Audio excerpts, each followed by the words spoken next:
De las viejas cochinas también. Exactamente. Buen restaurante, fíjate. El rodeo no se usa desde hace años, se cae a pedazos. Además que está al lado del río. Se refiere, me imagino, a la media luna, ¿no? Donde se realizaba el rodeo. Me imagino. Claro, yo fui cuando chica. ¿Fuiste? Al rodeo. Es que, bueno, mi familia... ¿Es de Talca? Yo también tengo una experiencia con rodeo. Un poquito más allá en San Carlos. ¿También? Sí. Pero Emilia, me metí, perdón. Emilia. Hola, ¿cómo están? Emilia. Bienvenida. Yo una vez tuve que ir a un rodeo porque acompañé a mi mamá que estaba ganándose su sustento, trabajando de promotora de un pisco que no vamos a mencionar porque no nos auspicia. Claro. En un rodeo fue una experiencia bastante traumática, está como... Además de la violencia animal, estaban como todos muy borrachos y mi mamá era promotora, evidentemente vivió un poco de cosificación por parte de los asistentes, por decir un poco. Entonces, y yo era chica, la verdad, desde ahí estoy convencida de que no... ese día me convencí que el rodeo no. Ese día terminé de convencerme, tenía 5 años, Emilia, así. Un poco más, yo creo como 10. Sí, yo también, yo tenía como 14, 15 años y era como la del campo, que sé dónde estábamos, era como el evento. Sí, entonces no podía no ir. Ya, yo fui, claro, yo sin ser promotora cosificada, fíjate, también. Yo fui promotora. promotora. Que es algo común del ambiente. No, totalmente. Yo fui promotora. Yo no fui al rodeo, pero fui promotora. Ah, bueno. Sí, en otros lados. Sí, también. Y en otros años, en los años 90, así que otro día les cuento sobre eso. Es difícil ese trabajo. Y que al final uno está entregando la buena onda.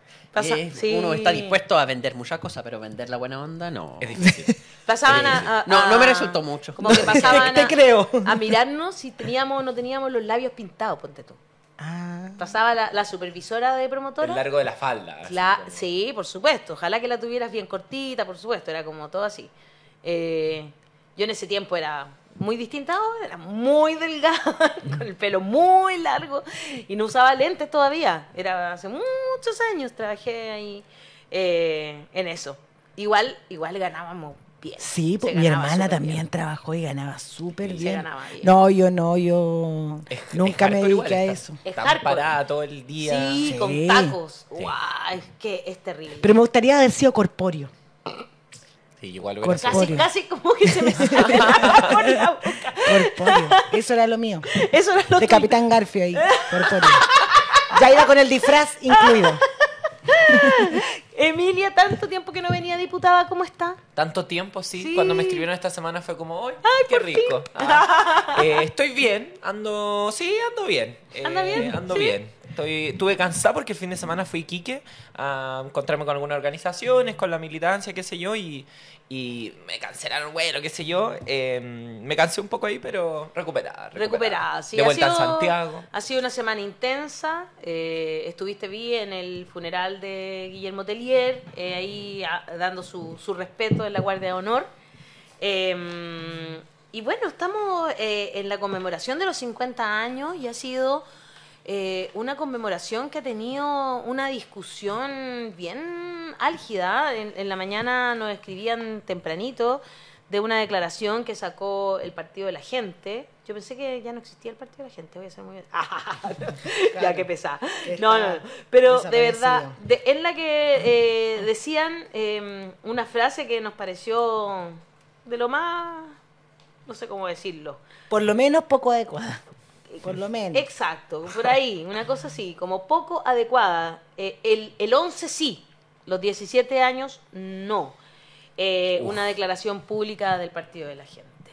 ¿Cómo está el ambiente en el Congreso con todo esto? ¿Ha habido mucha pelea? ¿Ha habido de todo? ¿Cómo se está viviendo? Sí, antes de meterme en algo tan complejo y yo creo que doloroso para muchos, una buena noticia. Hoy día en la comuna de Macul, que está ubicada el ex centro de tortura llamado Venda Sexy, se oficializa la expropiación de Irán 3037, que es donde está ubicado en esta calle en la comuna de mi distrito, gracias a la lucha de las organizaciones de víctimas, de familiares, y estamos más en camino a que eso se convierta por fin en un sitio de memoria. Hace algunos años atrás incluso estaba la posibilidad de que eso se vendiera para construir un edificio, ponte tú, algo así. Ese nivel, y hoy día, bueno, por suerte hemos avanzado en ello, que me parece un rescate de memoria importante. Ahora, sobre la frase, el 11 sí y los 17 años no, me parece bien tremenda. Creo que habla de un ejercicio que se está tratando de hacer por parte de la derecha y otros sectores de la política, de hacer un revisionismo de la historia, de instalar una nueva versión de la historia que le sea más servil a sus intereses o que de alguna manera justifique un poco la dictadura, justifique derechamente la dictadura. Y yo creo que ahí hay que manifestarse muy claramente con que el golpe no se entiende sin las violaciones a derechos humanos. O sea, en el golpe en sí mismo yo creo que una serie de vulneraciones de derechos. O sea, esa mañana del 11 de septiembre de 1973 se asesinó a muchas personas, se bombardeó la moneda para dar una señal muy clara de que aquí no manda el poder democrático, aquí mandan otros. Se bombardeó la casa a un presidente. O sea, y cómo se hubiera instalado la dictadura sin las violaciones de derechos humanos. Y así fue. Entonces me parece que primero es obviar eso, de que el golpe y las violaciones de derechos humanos son bien indisolubles. Y en segundo lugar, se está tratando de instalar esta idea de que la Unidad Popular es la responsable en haber llevado a nuestro país a esa circunstancia. Y a mí eso me parece que es de un absurdo tremendo. O sea, y no por decir que la Unidad Popular no cometió ningún error, por cierto. O sea, yo no soy una fanática que santifique ningún proceso. Reivindico el allendismo, reivindico el UP, porque creo en lo que representa, pero mi interés no es decir si cometieron errores o no. Pero lo que es innegable es que desde antes de que Allende pusiera un pie en la moneda, ya vea una intentona sediciosa, golpista, de los Estados Unidos, vía la CIA, grupos de ultraderecha en Chile, las Fuerzas Armadas. O sea, eso se ve en una serie de antecedentes. Frases de Nixon, el asesinato de mi bisabuelo, etcétera, etcétera. Son una serie de cosas que dejan muy de manifiesto eso. Entonces yo creo que es un ejercicio de reescribir la historia en base a ocultar los hechos, a poner solo los que te convienen, y creo que eso hace que el país tampoco pueda avanzar. Sí, pues, es precisamente eso, diputada. Yo estoy muy de acuerdo contigo. Cuando dice el 11 sí, los 17 años no, está vinculado con esa frase que dice la declaración del PDG, justo con esa frase de que fue inevitable el golpe producto de los años de la Unidad Popular. Y justamente antes de la llegada a la Unidad Popular, antes de la presidencia de Allende, en el mismo momento en que están desarrollando la elección en el Senado, matan a su bisabuelo. Y eso es algo de importancia, esos 50 años, no solamente porque es automáticamente una forma de desmentir completamente los argumentos que acá el problema es la Unidad Popular. No, se mata a un comandante de jefe del ejército. Para que no asuma ni siquiera Allende. Entonces acá no pueden andar culpando a la Unidad Popular por algo que empezó antes de la llegada a la Unidad Popular. Pero justamente por eso hay un tema con la, entre comillas, familia militar. Que tenemos el asesinato de su bisabuelo y tenemos también lo que hicieron con el general Carlos Prats y su esposa. Sí. O sea, mataron a los dos. Exacto. Y esta semana se lanzó el libro de Ricardo Martínez, el ex comandante en jefe, Un ejército de todos. Era un ejército de todos, dicho, no de todos y todas, ni de todos, que era no muy impactante porque era mucho pedir, era mucho pedir que no pidáis tanto, además, me llamó la atención porque cuando lanzó el libro fue un panel de puros hombres y además una audiencia así como de 5 filas de puros hombres también. He estado en varios lugares que son, son paneles de puros hombres, pero audiencia de casi puros hombres igual es como impactante. Y esta cuestión del ejército de todos, que de parte del ejército está pidiendo mucho, pero ahí lo que hace el general Martínez es poner énfasis en la responsabilidad del general Pinochet, la responsabilidad del mando, y se acá una falta al honor militar. Y se acercó, al final del proceso, me acercó a mí la Sofía Prats, que es la hija de Carlos Prats, que estaba muy emocionada, como ya hemos visto el programa, y dice como ya esto es muy duro, que no han hablado del honor militar, pero al final de parte del ejército, con las propias víctimas militares de esto, ha habido un tremendo silencio, incluyendo el Carlos Prats, incluyendo al general Schneider. Entonces quería como saber un poco más de eso. ¿Ve en esos 50 años en parte del ejército una capacidad de honrar a sus propios generales democráticos? Es complejo, yo creo que es muy complejo, porque yo creo que esto tampoco está resuelto dentro de las Fuerzas Armadas. Yo no soy una experta ni mucho menos, lo aclaro, pero creo que esto no está resuelto.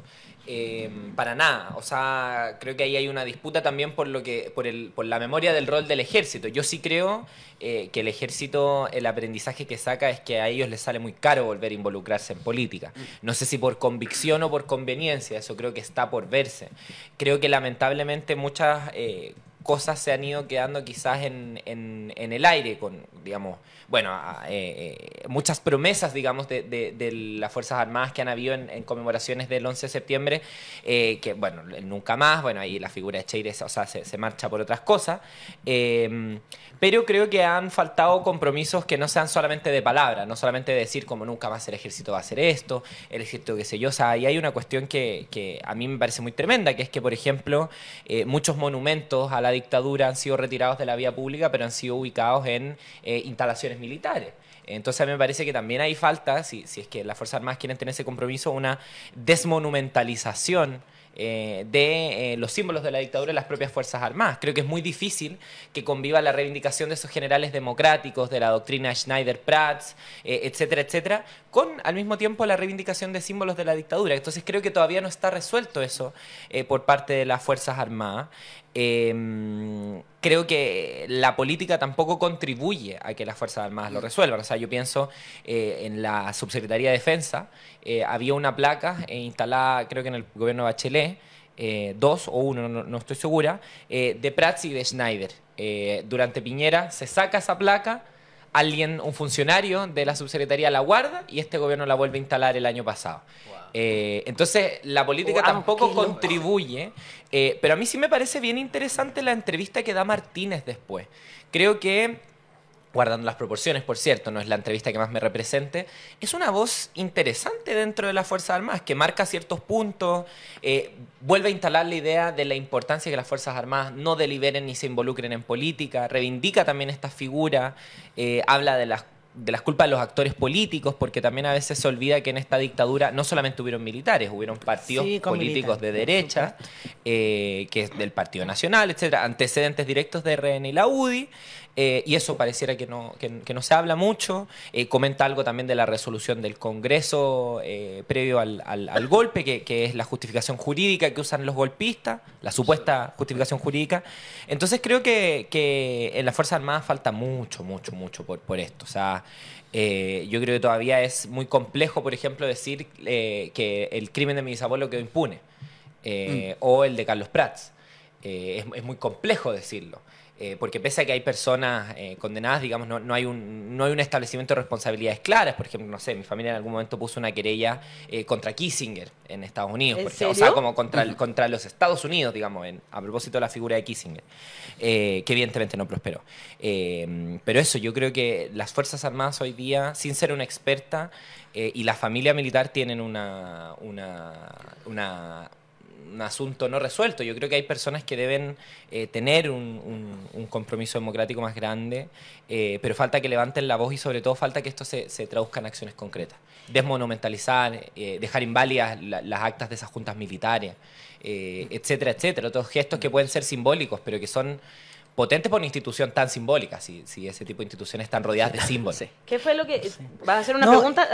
Solamente quería leer qué es la doctrina Schneider. Por favor. Porque igual algunas personas a lo mejor desconocen, porque poco y nada se habla sobre esto, pues porque es incómodo para todos al final. La doctrina Schneider era una doctrina del Ejército de Chile de apego al orden constitucional, el respeto de la voluntad ciudadana y la no intervención en política, apoyada por el general chileno René Schneider, que permitió la elección de Salvador Allende como presidente de Chile.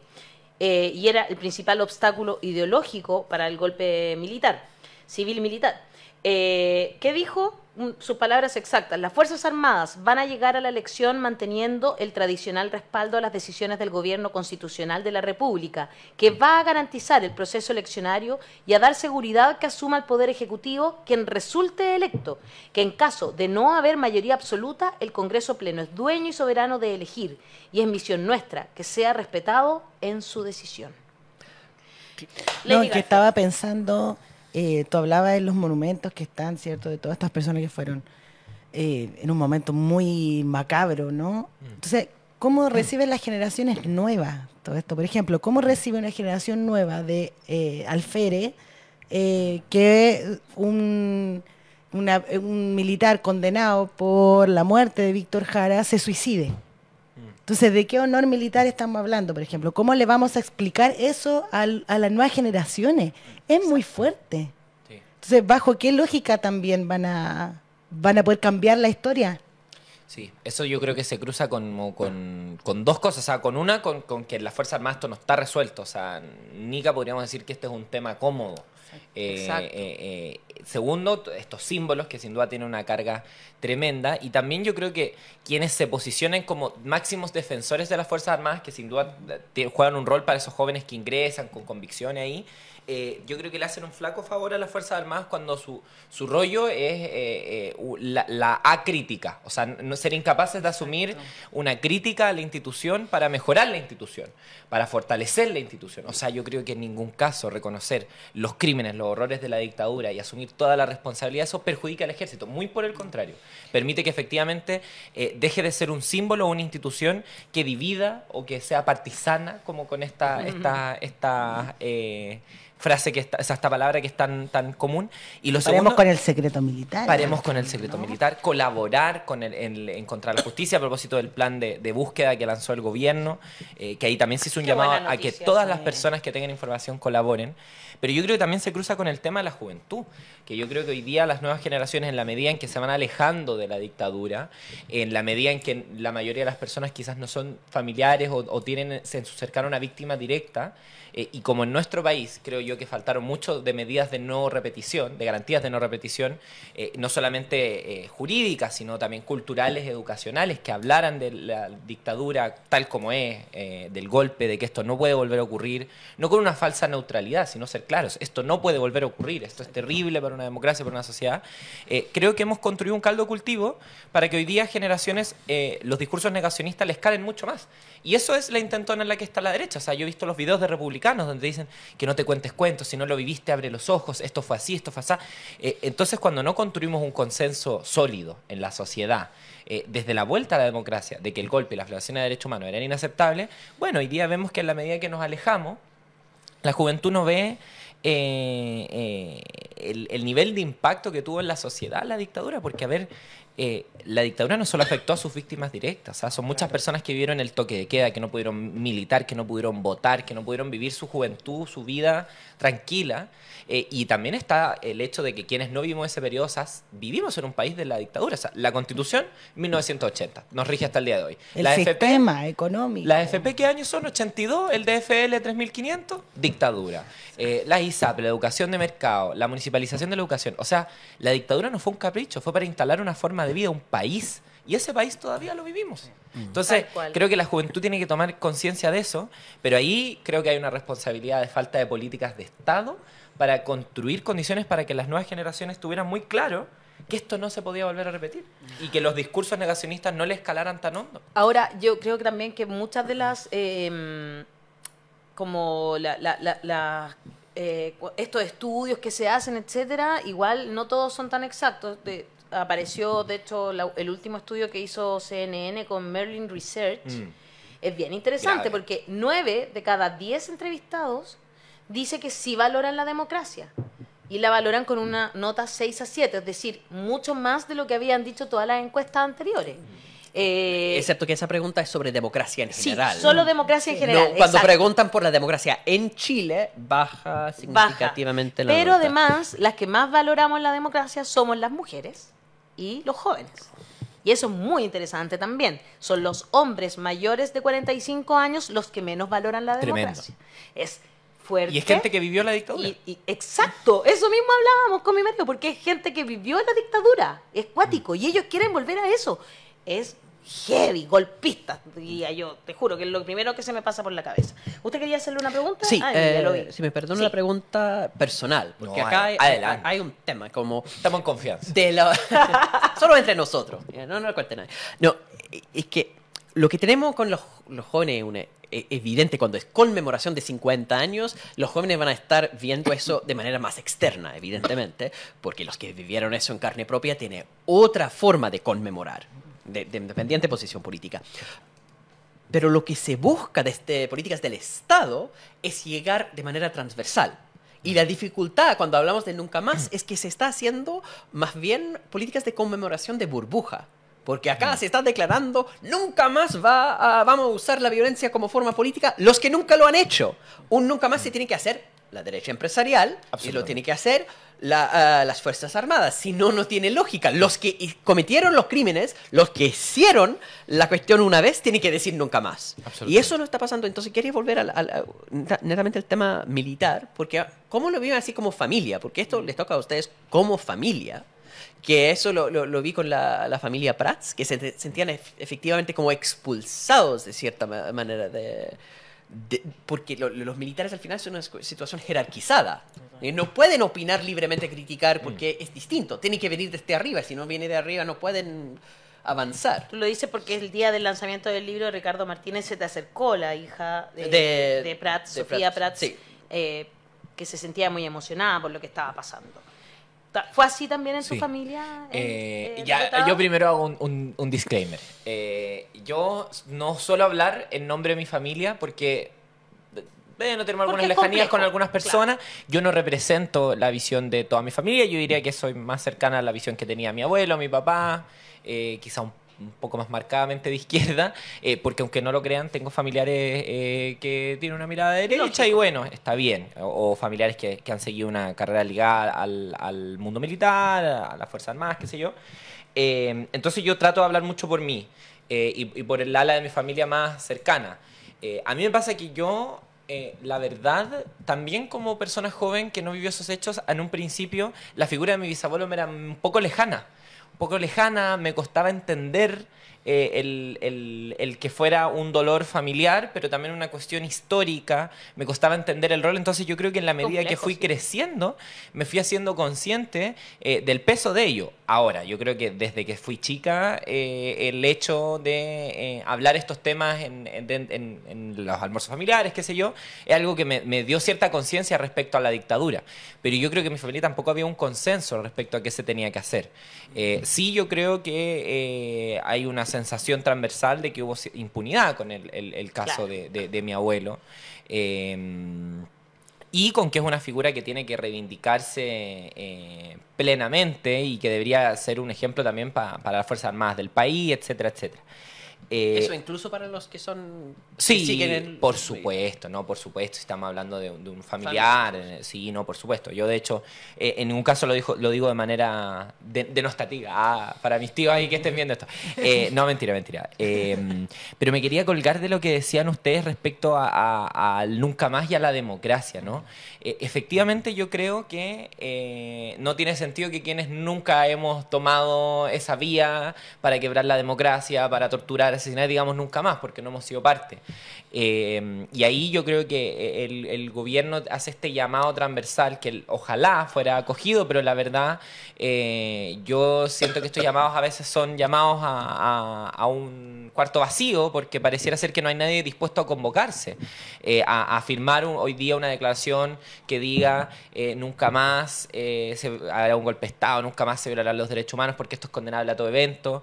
La derecha empresarial tampoco ha hecho una reflexión importante de eso. Ahora tuvimos la visita de congresistas estadounidenses que vinieron con la iniciativa de ir entregando cada vez más antecedentes respecto al rol de los Estados Unidos, y eso es muy valorable, pero yo creo que es muy difícil hoy día hablar de que tenemos un acuerdo transversal en la sociedad de condena y de no repetición del golpe y las violaciones de derechos humanos, porque de hecho lo que hemos visto es que más que hace 10 años, personeros de la derecha salen a justificar abiertamente el golpe de Estado y intentan, con toda esta intentona de una construcción intelectual para justificarlo. El libro de Daniel Mansuy, que ha sido muy comentado, yo lo pude ojear, lo comenté con mi papá y la verdad a mí me parece que es interesante, es un poco menos conservador que otros, pero mantiene una tesis de culpa a la Unidad Popular, y pareciera ser que la derecha y los actores empresariales, las Fuerzas Armadas, no estaban haciendo nada y de repente hicieron un golpe, como que no tenían otra alternativa, como que fuera casi como la ley de gravedad.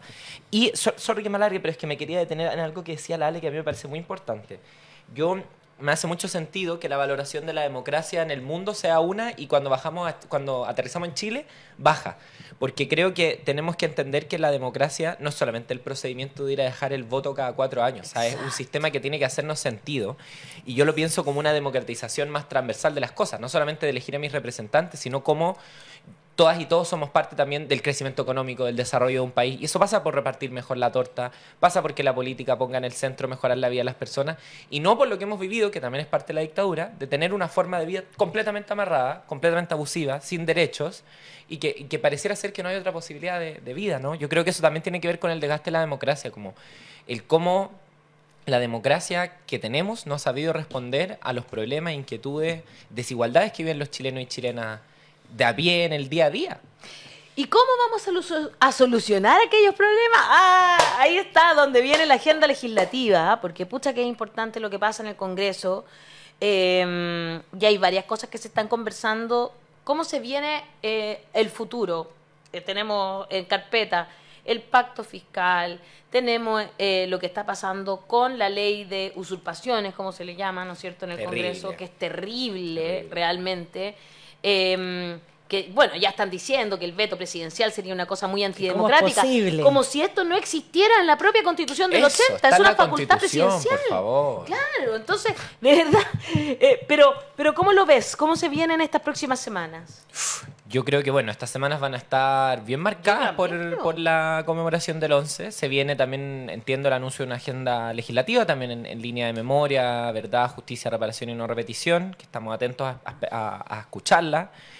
Creo que estamos en una situación en que tenemos una política muy ansiosa de conectar con la ciudadanía, digo por lado de la oposición, y estamos en esta escalada de quién es más duro en materia de seguridad y finalmente vamos proponiendo medidas absurdas, contrarias a todo estándar mínimo de un Estado de derecho humano, en esta intentona de llegar más conectado con la ciudadanía a las próximas elecciones municipales, presidenciales. Yo veo a la oposición en esa, no veo a la oposición pensando en el futuro, no veo a la oposición pensando en Chile, veo en esa ansiedad de, ¿cómo conecto? ¿Cómo soy más de derecha ahora que está de moda republicana? Entonces, me parece que eso tiene al país en una situación de callejón sin salida a ratos. O sea, porque para sacar adelante la reforma de pensiones, para sacar adelante el pacto fiscal, para sacar adelante cualquier cosa, por cómo votó la gente, no hay mayoría para ningún lado. Entonces, hay que llegar a un acuerdo. Ni la derecha podría imponer una reforma, ni nosotros. Entonces, la ciudadanía votó, el Congreso se tendría que poner de acuerdo, pero pareciera ser que en esta ansiedad de quién es más de derecha, de quién es más duro con el gobierno, de quién es más irracional en materia de seguridad, no hay muchos incentivos para ello. Y eso yo lo encuentro muy complejo, o sea, muy complejo porque nos tiene en una situación de estancamiento que yo creo que lo que hace es sigue deteriorando la valoración que tiene la gente de la democracia. O sea, que llevemos una década esperando por una reforma de pensiones es una cuestión inaudita. O sea, eso es porque la gente después dice, ¿para qué? Si mañana me tengo que levantar a trabajar igual. Entonces yo creo que nadie le está tomando mucho el peso a eso por parte de la derecha y me tiene bien preocupada, porque al menos yo siento que desde nuestro lado, del gobierno, de la fuerza oficialista, hemos hecho gestos concretos de voluntad de llegar a acuerdo con cuestiones que a mí, o sea, la reforma de pensiones como está, no es mi sueño, no es el modelo ideal para mí, pero creo que es avanzar. Y del otro lado, no hay ninguna voluntad, o sea, han retrocedido incluso de Piñera, o sea, antes en Piñera estaba el 3 y 3, solidaridad, capitalización individual para el 6% individual, hoy día es 6% de capitalización individual o nada, o no me siento a la mesa. Claro. Entonces, no queréis negociar, queréis poner tus términos, acumular para las próximas elecciones, y lo más oportuno es que se sea honesto con la ciudadanía. Porque eso, a mí eso no conocen ese concepto. Lo aprendieron. Estoy pidiendo mucho, quizás. No, sí, ya. No fueron a esa clase. Esa clase fue online. Claro. Ahí se les cayó el internet en esa parte. Sí, a propósito de la reactivación educativa y la recuperación de aprendizaje. Oye, pero yo te encuentro la razón en muchas cosas, pero hay una cosa que me preocupa también y que tiene que ver con esta ley y este endurecimiento, incluso de parte de los que se llaman socialismo democrático en este tema de la ley de usurpaciones. Como que no ven o no quieren ver o se hacen los lesos con lo peligroso que es que ahí quede, ¿no es cierto?, la legítima defensa privilegiada, porque nadie está diciendo que esa ley no se haga, sino que es esa parte de la ley, ¿no? La legítima defensa privilegiada, para que lo expliquemos bien. Sí, o sea, exactamente como dices tú. O sea, hoy día tenemos un problema con efectivamente las usurpaciones, las tomas de terreno. Muchas personas viven angustia. Eso a veces también se mezcla con el crimen organizado, el narcotráfico, Exacto. que se toma terreno. Entonces, de ese problema nos tenemos que hacer cargo. Yo lamento que hayan sectores del oficialismo que no vean la gravedad de este asunto. En ese sentido yo respaldo lo que ha dicho el ministro Elizalde, Toá, el propio presidente, de la posibilidad del veto. Creo que es lo más coherente, creo que es lo que tenemos que hacer, aunque sea impopular, para cuidar el Estado de Derecho, para cuidar la convivencia en nuestro país. Y porque, ojo, o sea, lo que Lale decía como esta autodefensa privilegiada, o sea, es básicamente que no hay plazos para ejercer mi autodefensa. No hay, puedo emplear todos los medios, incluido el sicariato, o sea, puedo contratar a un grupo de matones para ir a hacer algo. Reactivación económica. Y además, absolutamente. Emprendimiento. ¿Usted está buscando un emprendimiento? Y esto puede Nos ser. van a auspiciar pronto. Todo daño en esa autodefensa puede ser legítimo. Lícito, es decir, si eso termina con la muerte de una persona puede ser lícito. Yo creo que ahí hay una discusión de que para mí, y esto va a sonar muy provida, pero la vida de las personas siempre está por sobre todos los otros bienes, ¿cachai? Entonces, si alguien cree que Las personas vivas. la propiedad está por sobre la vida de las personas y la seguridad de las personas, yo estoy en desacuerdo y en ese sentido me siento más provida que los provida, pese a que yo creo en el aborto legal, que no ellos tiene son nada que profetos, ver. no son provida. Eso, que no tiene nada que ver. Pero es muy complejo la puerta que se abre con una cuestión como la autodefensa, digamos, autodefensa privilegiada, Privilegiada. perdón. Pero hay un problema con las tomas. O sea, Hay un problema con las están tomas. aumentando de forma muy Y importante. la derecha se ha opuesto a muchas cuestiones que eran del todo racionales. Por ejemplo, tener un catastro de los comités de vivienda, los proyectos, etcétera, para no Claro. criminalizar a personas que en el fondo su problema es No tener casa. no tener una vivienda. O sea, porque eso lo decíamos también, eso es criminalizar la pobreza. Y barrios emblemáticos de nuestro país fueron tomas que Exacto. con distintos procesos, con blancos y negros, llegaron a ser barrios de No, y nuestro la país. mayoría es ese tipo de gente. A mí me tocó trabajar como trabajadora social en tomas. Y esa es la mayoría de la gente. Si los que son, no sé, traficantes o crimen organizado, son 4 o 5 personas que se toman. Y la gente, por tenerles pánico y terror, no dice nada o se silencia. Entonces, es un problema social. No un problema Totalmente. criminal. O sea, y por cierto, cuando haya crimen Tal cual. organizado, habrá que usar las herramientas contra ese crimen organizado. Pero hoy día, con la propuesta como está, o sea, yo lo digo muy claramente, esto no da más seguridad a las personas, da más inseguridad. Porque la posibilidad de que personas se enfrenten a tiros da la posibilidad de que se pierdan más vidas y eso es más inseguridad. Si yo soy vecino de una toma de terreno y me dicen que va a venir un grupo de Armado. matones a dispararle a quienes están ahí, o sea, ¿qué digo Después- yo? ¿Estoy más o menos insegura? Estoy más insegura. Y además, esto de que se pueda contratar o esto de que pueda hacer por todos los medios la autodefensa, la posibilidad de contratar a un tercero, o sea, eso le abre la puerta al crimen organizado. A una La llamada posibilidad acá. de estas vendetas por las tomas de terreno, o sea, le abre la puerta al crimen organizado. Es muy iluso creer que este tipo de cosas no se pueden aprovechar de esa Empresa forma. sicariato, sociedad por acciones. Claro, Llamen o sea, acá.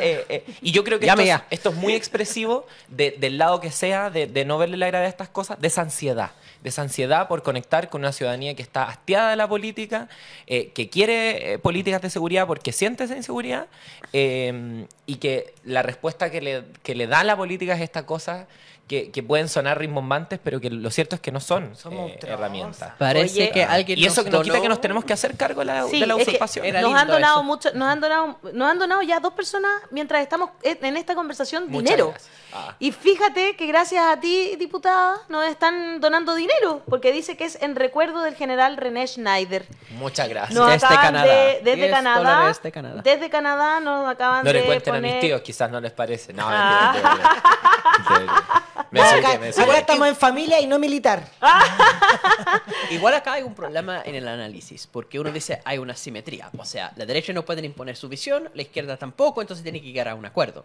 La diferencia en que la izquierda quiere cambiar las cosas, la derecha no. Para la derecha ya tiene las AFP. En este momento todos los meses se saca el Su 10%, modelo de no sé. pensiones ideal ya está Existe. implementado. Entonces no hay ningún incentivo para llegar a un acuerdo en realidad. Esto es la cuestión de no enfrentar los problemas. Pero justamente pasa lo mismo en el tema de la ley de usurpaciones, porque realmente el problema de las tomas les da un beneficio directo, entonces resolverlo no es su interés tampoco.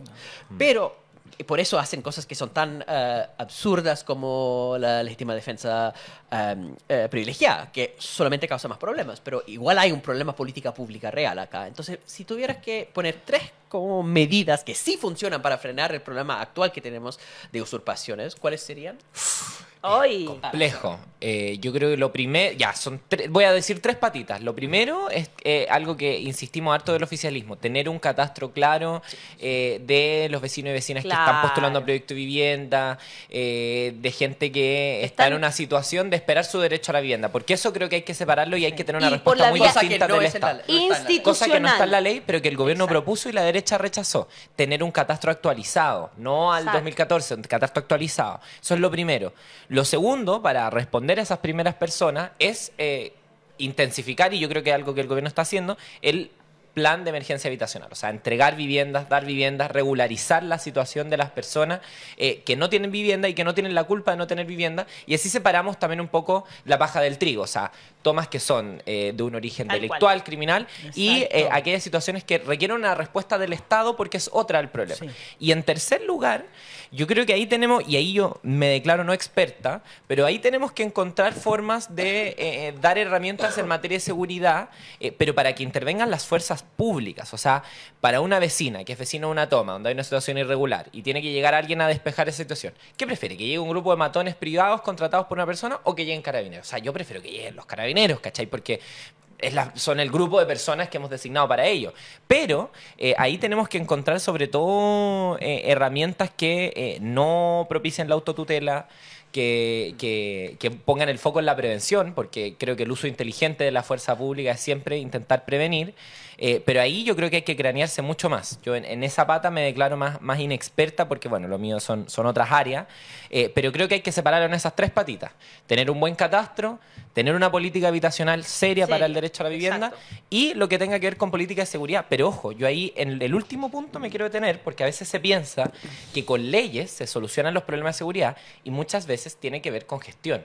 Muchas veces tiene que ver con tener buenos equipos, tener más oficiales, tener etcétera. O sea, que algo que nos pasó cuando llegamos al gobierno era como, hay un problema de seguridad, hay que legislar, que aquí, que hay que subir pena allá, pero en realidad el problema que teníamos, el primero que nos enfrentamos al menos como gobierno, era que la mitad de las patrullas de los carabineros estaban inutilizables, ¿cachai? Entonces, creo que en el último punto hay que mirar si necesitamos más legislación o más gestión y más recursos, o mejor uso de recursos, porque a veces llenamos de leyes en materia de seguridad que no está comprobado su efecto y no alcanzamos a ver su efecto. Si una ley no tiene efecto solamente en lo que dice ahí, sino que genera una respuesta de los grupos criminales que se preparan de otra forma para burlarla o enfrentarla. Entonces, hemos aprobado tantas leyes de seguridad que todavía no hemos dimensionado el efecto que va a tener. Porque es la cuestión de ¿Cómo? Los Simpsons, ¿no? Es que la esposa del pastor, que ¿por qué nadie piensa en los niños? ¿Por qué no prohíben la delincuencia? Es una buena vez. Yo creo que el problema que tenemos acá a propósito de que no hay incentivos para llegar a acuerdos en otras materias es que nadie está pensando en los niños, básicamente en el futuro. O sea, hoy día, como todos los años han habido elecciones en este gobierno, que es algo muy desafortunado, genera un incentivo muy perverso, porque ¿qué objetivo, de qué me sirve a mí pensar a largo plazo si tengo una elección en 6 meses y en realidad mi rollo para enfrentarlo es quién ha sido más duro con el gobierno? Si le voy a hablar a mi sector. Entonces, eso yo creo que genera un incentivo perverso a que nadie piense en el futuro. O sea, estamos todos pensando en cómo lo que yo voto hoy día impacta en 6 meses más. O sea, no todos. Yo creo que al menos nosotros estamos intentando pensar un poco más a futuro. Tal cual. Emilia, te voy a leer algunos comentarios cortitos. Felipe Ollanguren fue quien nos puso una platita por YouTube. Dice, mi granito de arena, pues me hacen y todos los días. Gracias, dice.